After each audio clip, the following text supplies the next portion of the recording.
नमस्कार बंधुओं। बिहार चुनाव के क्रम में यह जो है अ, छठा वीडियो है। बिहार में चुनाव का माहौल चल रहा है, चुनाव होने वाले हैं, समय आ चुका है और बिहार में जिस प्रकार की घटनाएं हो रही हैं, जिस प्रकार जो है माहौल दिख रहा है और साफ साफ दिख रहा है कि इस बार जो है जंगलराज 1 और जंगलराज 2 के दोनों जो राजनीतिक दल रहे हैं, जिनके नेतृत्व में ये पार्टियां रही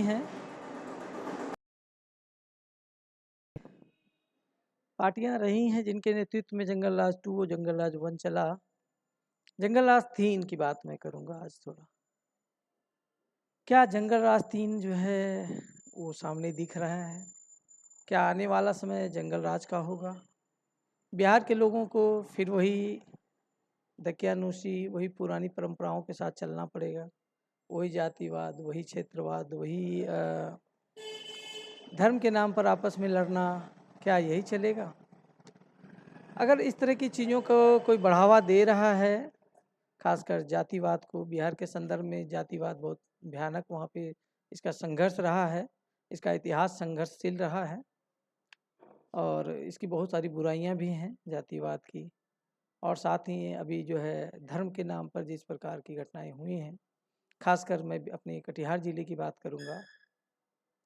कटिहार ज़िले में धार्मिक रूप से जो है राष्ट्रीय स्तर के नेताओं ने आकर बयान दिए, भाषण हुए और देखा आपने कि किस प्रकार जो है कुछ लोगों ने जो है हिंदू मंदिरों पे हमला किया। फिर जो है कुछ लोगों ने, आपने देखा होगा कि जो ईसाई चर्च वगैरह हैं वहाँ पे हमले किए। तो क्या यह होना चाहिए हमारे समाज में? क्या यह ज़रूरी है धर्म के नाम पर?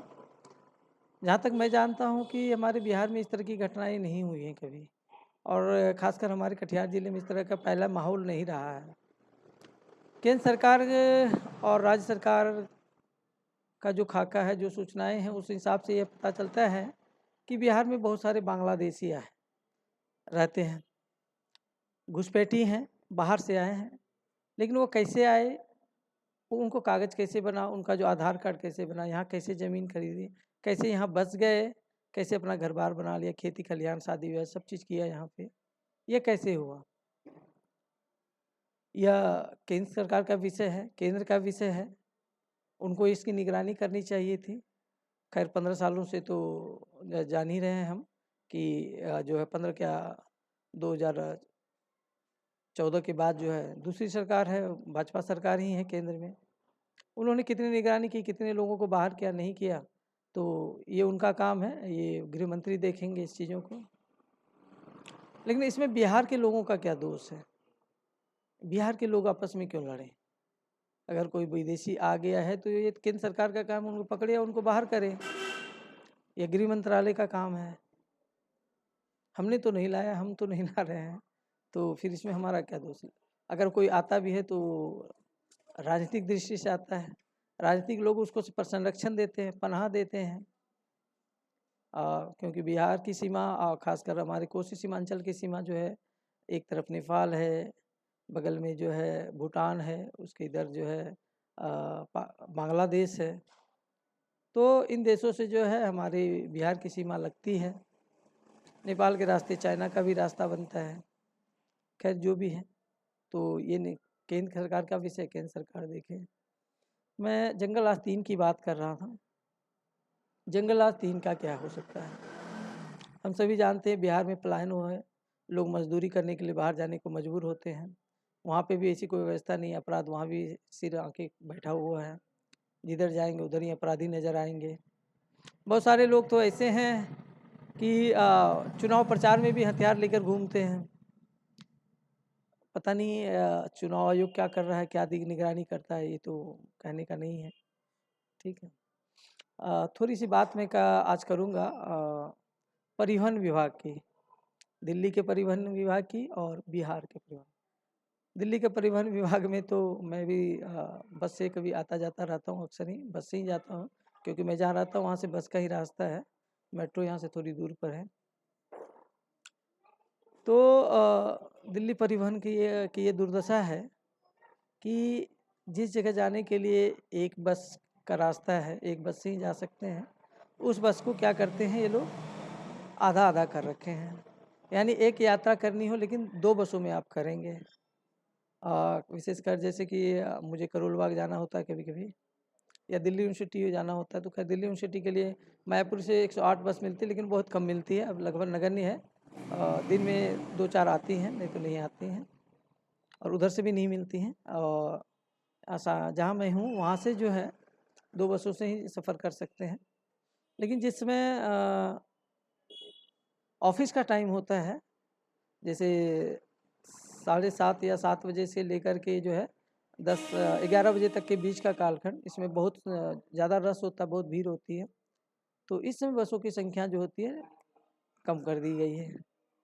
अब क्या है कि लोग जो जाना है तो मिलती नहीं है बस। अब भी भीड़ जो है एक दूसरे को धक्का मारकर कचमकच जो है चलती है।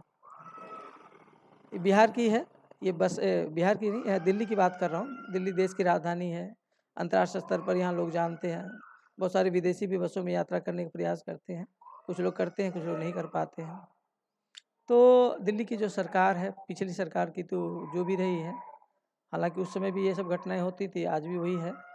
लेकिन आज भी ये है कि बहुत सारी बसें जो हैं आजकल बस अड्डों पे खड़ी रहती हैं, वो चलती नहीं हैं। डिपो में खड़ी हैं, मैंने कई बार देखा है, लेकिन सड़कों पर नहीं है। क्या है नहीं है ये परिवहन विभाग जाने, दिल्ली सरकार जाने। लेकिन एक चीज़ और भी है कि दिल्ली परिवहन विभाग में जो है, जो कर्मचारी हैं, खासकर जो बस के कंडक्टर होते हैं, उसमें परिवहन विभाग ने लूट और खसोट की जो कहानी है वो मैं कुछ बता रहा हूँ, जो हमारे साथ भी हो रखी है। जब हम बस में आते जाते हैं तो वो छुट्टे नहीं देंगे, आपको खुले पैसे नहीं देंगे। अगर आपने 5 का टिकट लेना है, 10 रुपये दे दिया तो वो कहेंगे कि 5 खुले नहीं हैं, और खुले नहीं है तो अगर कोई सवारी आई तो संभवतः मिल जाए, नहीं तो फिर वो 5 रुपये वो रख लेगा, आपको वापस मिलेगा नहीं, जबकि उनके पास खुले होते हैं।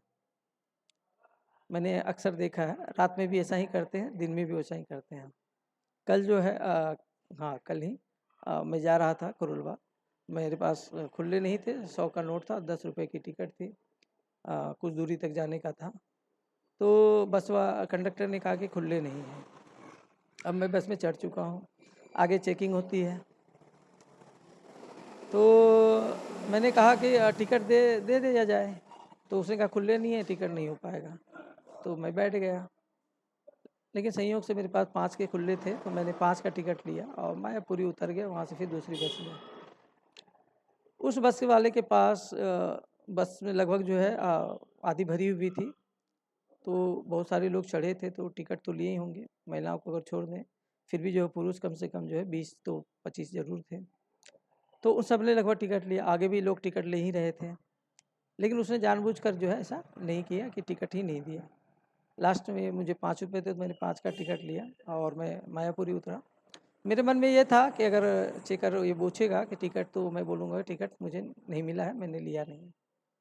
ठीक है, कल मुझे थोड़ा-सा जो है था कि मतलब उस जो कंडक्टर था और दिल्ली परिवहन के लोग थे, उन पर मैं चाह रहा था कि पुलिस पे कंप्लेंट बनाऊँगा। लेकिन ऐसी घटना नहीं हुई, उन्होंने मुझे टोका ही नहीं। फिर मैं आगे वहाँ से दूसरी बस लेके चला गया। तो ये स्थिति है दिल्ली के बसों की, दिल्ली के परिवहन निगम की। कंडक्टर जो है पैसे ज़्यादा छोड़ दें तो वो गायब कर देंगे। उधर से आते वक्त भी वही हुआ कि टिकट मायापुरी से करोल बाग का है, 20 रुपये इधर से जाते लगे, इसी में उधर से आते वक्त जो उसने 25 ले लिए। मैंने कहा कि भाई उधर से 20 में आए, इधर 25 कैसे हैं? तो उसने क्या किया था, एक स्टॉपेज जो आगे का टिकट बनाया था, एक से बनाया था। तो मैंने वही पूछा उससे, तो कहा नहीं नहीं 25 लगेगा। तो मैंने ले लिया, लेकिन जो है यह सब लूट है, आम जनता को लूटने का एक तरीका है। चाहे वो कर्मचारी कर रहे हों, परिवहन विभाग कर रहा हो या कोई कर रहा हो। मैंने कई जगह देखा है कि अगर आप किसी के पास टिकट नहीं होता या खो जाता है, तो उसके साथ जो है किस प्रकार जो है ये टिकट चेकर वाले जो बाहर होते हैं वो मिसबिहेव करते हैं। उनका कारण पकड़ करके ले जाते हैं उनको। ऐसा लग रहा है जैसे बहुत बड़ा अपराध कर दिया। जनता है, राज्य की ही जनता है और परिवहन जो उन्हीं के लिए है। तो अगर किसी संयोग से टिकट ना लिया हो या छूट गया, भूल गया, तो उसके साथ मिसबिहेव तो नहीं कर सकते। आपको जो जुर्माना वो कर सकते हैं, या जो कानूनी है वो कानूनी प्रक्रिया करें, ना कि आप कौन से लाट साहब हैं जो उनके साथ बदतमीजी करें। तो परिवहन विभाग में अधिकतर जो है आसपास के इलाकों के गाँव के लोगों को भर्ती किया गया है, शायद प्राइवेट हैं सारे, और गुंडे टाइप के भी लोग हैं उसमें, है ना। तो लोग उनसे उलझते नहीं हैं, कंप्लेन करते नहीं हैं कि उनको पुलिस बुला के कंप्लेन करें, तो ऐसा करते नहीं हैं। और पुलिस से कोर्ट तक ये बात जा नहीं रही है। तो ये चीज़ें एक ध्यान देने की चीज़ है। खैर मैं आता ही जाता हूँ, तो मैं इसमें अब ताक में हूँ कि कभी ऐसा फिर मौका अगर मिलेगा तो ज़रूर केस बनाऊँगा उसका, क्योंकि ये चीज़ें जो है बर्दाश्त की चीज़ें नहीं हैं, बदतमीजी नहीं होनी चाहिए। आप जनता के सेवक हैं और जनता के लिए बस है। सरकार क्या कर रही है, सरकार तो अंधी है, उसे दिखाई भी नहीं देता है, उस तक बात जाती भी होगी या नहीं उससे कोई मतलब ही नहीं है।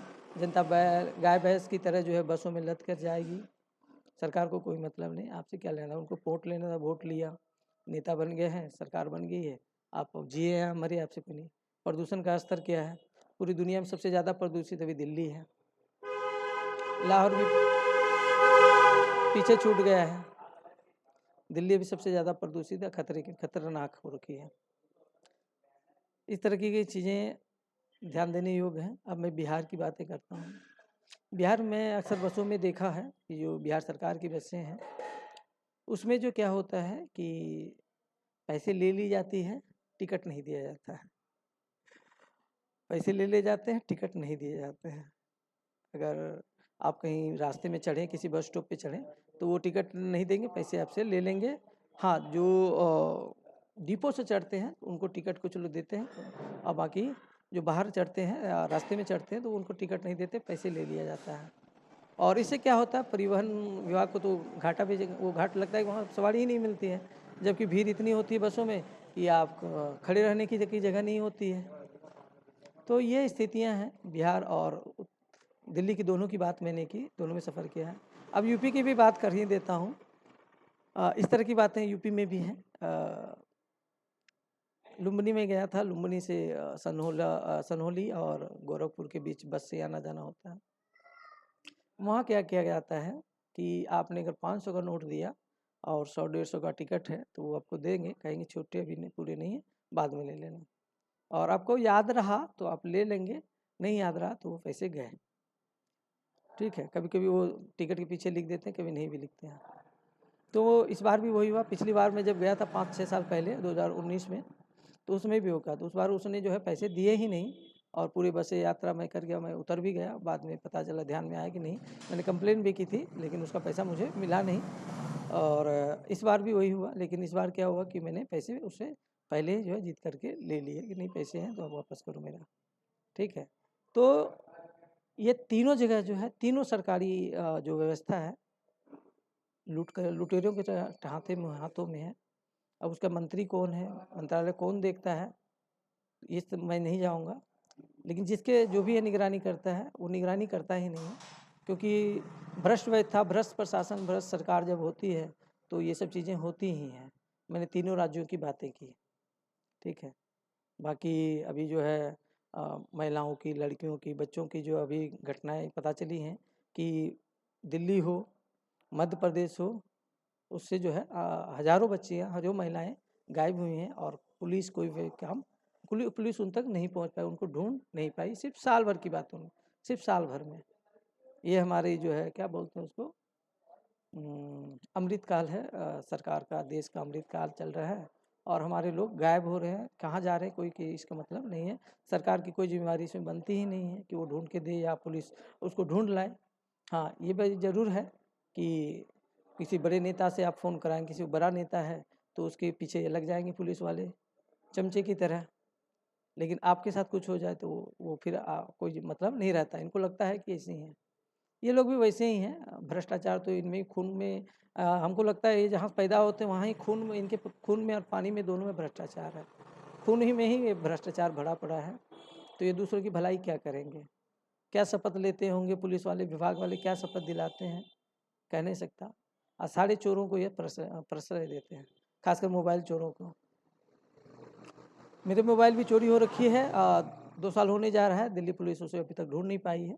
जब भी बात करेंगे तो वो इस तरह से बात करेंगे जैसे लग रहा है कि वो हम पे एहसान कर रहे हैं। ठीक है, तो इन चीज़ों का ध्यान रखें। ऐसी व्यवस्था, ऐसे लोग जिन सरकारों के अंदर जो है ये सब व्यवस्था पनपती हैं, चोरों की, लुटेरों की, तो ऐसी भ्रष्ट व्यवस्था को ख़त्म करें। जंगलराज 3 की मैंने बात की, तो जंगलराज सिर्फ बिहार में ही नहीं है, और इस दृष्टि से देखें तो दिल्ली में भी जंगल राज है, मध्य प्रदेश में भी जंगल राज हैं, और भी राज्यों में होगा, उसको भी आप निगरानी करें। लेकिन बिहार में जो है सचेत रहें कि ऐसे लोगों को फिर से ना चुनें जो चोर लुटेरों को आबाद करें और आम जनता को परेशान करें। यह ध्यान रहे। धन्यवाद। धीरज कुमार निर्भय, दिल्ली विश्वविद्यालय।